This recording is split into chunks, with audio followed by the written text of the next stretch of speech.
I worked with this woman for 17 years. I've covered her wedding. When she walked out of the hospital with the boys, I was there. I did tours with her, first tour to Australia, and got great memories of it. I was at a wedding in Kent, and we were driving back home, and I got a call from the office saying that Princess Diana was in an accident in Paris, but they thought she was all right because she was in a Mercedes car. But get to Paris first thing in the morning. As we landed in Le Bourget, which is a private airfield near Paris, the office rang and it was the picture editor saying to me, Diana had died. I told the other journalists on the plane, I said, look, Diana's dead. It was a sort of big bad mood took over the place, but everybody went into action, and then I got a cab, went straight to the tunnel where she had the tragic accident, and there was a girl lying flowers at the 13th pillar, I think, is where the car crashed. But then I went to the hospital, and by which time the world's press had gathered. Anyway, I realised then the Prince of Wales was coming that evening to collect Diana's body. Just before the coffin came out, my wife phoned me, or I'd left at the house at 2 o'clock in the morning. And, she was all right. And as I said that, the coffin was coming out, and I started to get upset because, I suddenly realized this woman I'd worked with for 17 years was indeed in that coffin. And I got this amazing picture, which to this day, I kind of look back on and think about that date, and everybody was really upset. And the President Chirac had put the Presidential Guard to line up as the coffin was escorted to the hearse. And of course, then the King, Prince Charles, came out with Diana's sisters, and they, you just had to look at their faces to know how everybody was feeling, and it was awful. And then next day came back to London, where we worked on a book dedicated to Diana, and all the money we made from this was sent to the Diana Memorial Fund. And all my pictures in there over the years of 17 years of working with this amazing woman. And I'm still very proud to own a copy of this book. It just reminds me of the wonderful times we had, from touring different countries around the world where she would be dressed with a headscarf on, or she would be wearing a beautiful headband or amazing tiaras. This woman was a big part of my life, and a part of my life that I'll never forget. And she was fun, and she was a lovely person to work with. And of course, then we had to prepare for the funeral, and that was my job to make sure we got all the positions ready for the big occasion.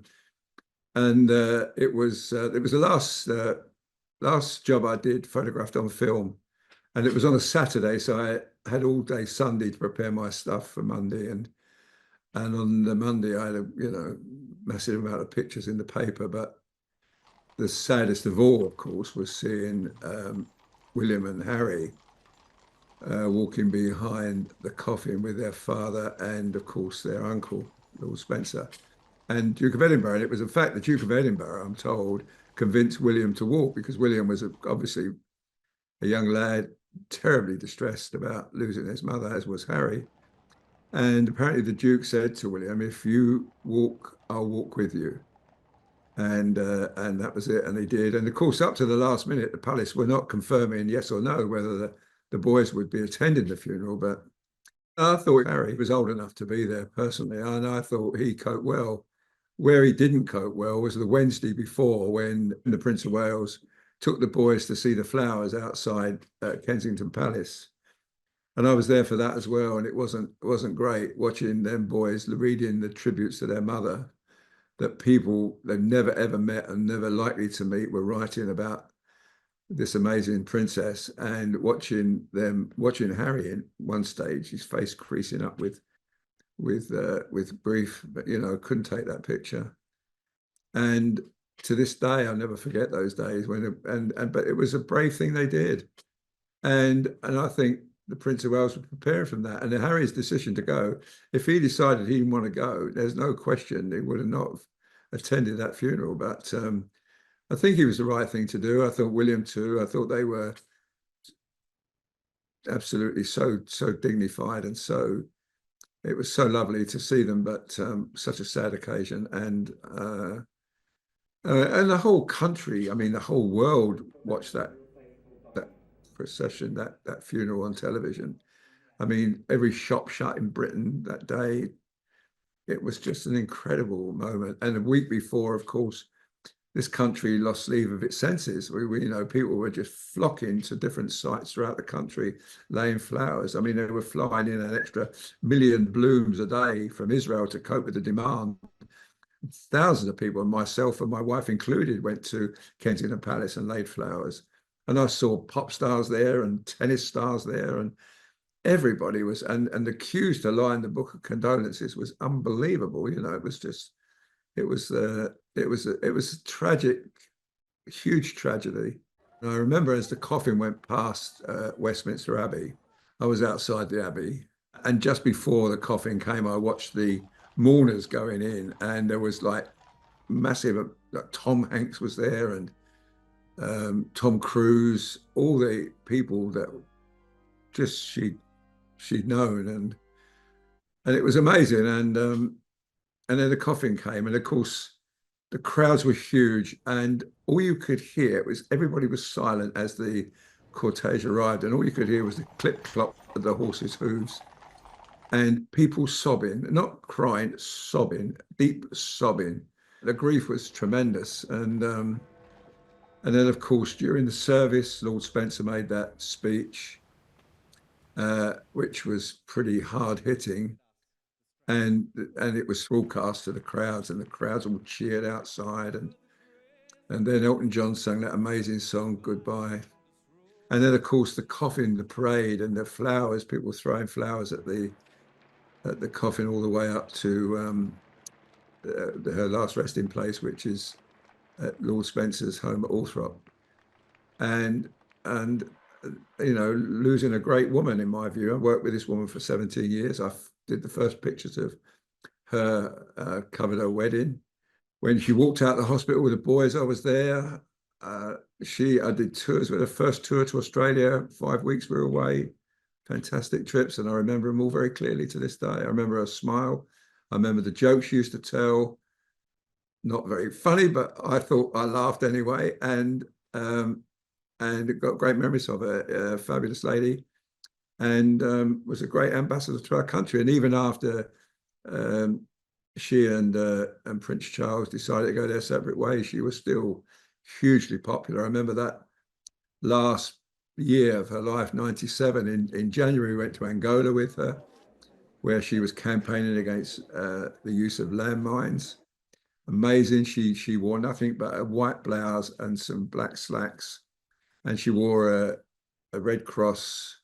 And then the same when we went to Bosnia in July, same thing, fighting this terrible landmines with children with their legs blown off. She was photographed with in Angola, and a couple of lads in Bosnia. And then that was the last picture I took of her. Last picture I took of her was a last portrait I did of her was it's on the front of this book, and that was in Tuzla in Bosnia. And just a few weeks, maybe 3 weeks, 4 weeks later, she was killed. The thing that I remember very clearly was when Princess Diana invited a few photographers down to Kensington Palace to photograph William when he just started to walk. It was a wonderful occasion, and she did it twice actually. And both those occasions, you could see her and the Prince looking absolutely proud as punch for their son, And this was him walking for the first time, and then the second time when he started to talk for a bit. And those are great memories. And of course, her wedding day was superb. And the fact that she always saw the funny side of things, and she was always with a quick quip. I remember once she'd had her hair cut short, very short. And I said, "Ma'am, if you have it cut much shorter, you look like Sinead O'Connor." And she looked at me and she said, "At least I've got hair, Arthur." Anyway, that was so she was like that. She was good fun and a joy to work with. But she was a star. She was like a mega star. I can remember in Tokyo, the crowds were 10 deep. In Sydney, the Opera House, you couldn't get another person in there. The Brisbane was closed because the amount of people were there. She was so hugely popular throughout the world. And I say, you know, I can remember great moments, you know, at a feeding station in Zimbabwe, looking at whales in off the coast of Argentina, patting a whale on the head. All those things, just amazing. So look, I've got great memories of this lady. And this is the first picture I took of Diana, which was in 1980. And a year and a day after I took that picture, they got married. There you go.